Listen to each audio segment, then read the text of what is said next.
Alright, the Philippines Center down, ladies and gentlemen. We got 7 minutes before 7 o'clock, still on the press live.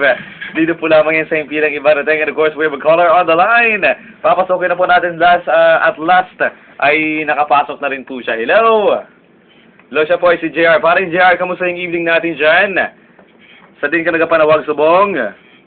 Sa bata, kamusta yung mga taga-bata dyan? Ayos lang. Okay, sino nga hanapan natin textmate ngayong gabi? Ikaw. Okay, describe yourself.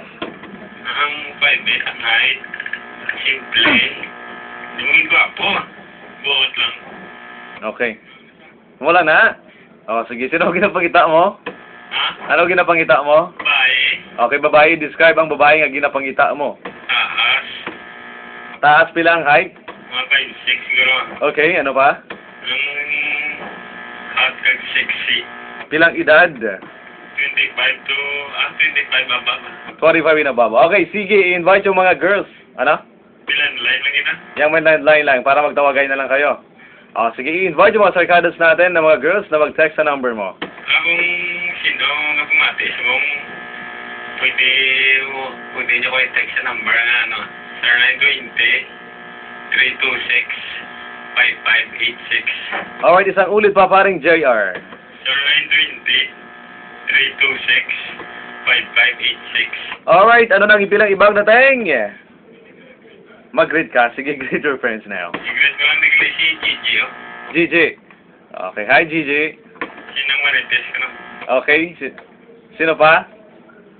Wala na. Sige, okay. Ano nang ipilang ibang dating sa buong Bacolod City? 95.9. Star FM. Thank you so much. That was paring JR. Nakalimutan na yung Star FM. May iba nang dating. Well, sir, ladies and gentlemen, yan, tuloy-tuloy lamang yung ating paghanap ng inyong mga friends, Star. Ang inyong mga kaibigan. Dito po lamang sa Star FM, and of course, sa tawag-tawag lamang, the 709-0766. At dito lamang po ako naghihintay ng inyong mga tawag. Naghanap tayo ng maraming caller on the line. Kaya naman, wag lamang mahiyang tumawag. 709-0766. But meanwhile, and happy start yun, especially ang ating gwapang-gwapa na Starcadas na si Miss Dory. Nga nag-trambling-trambling sa pagpamati sa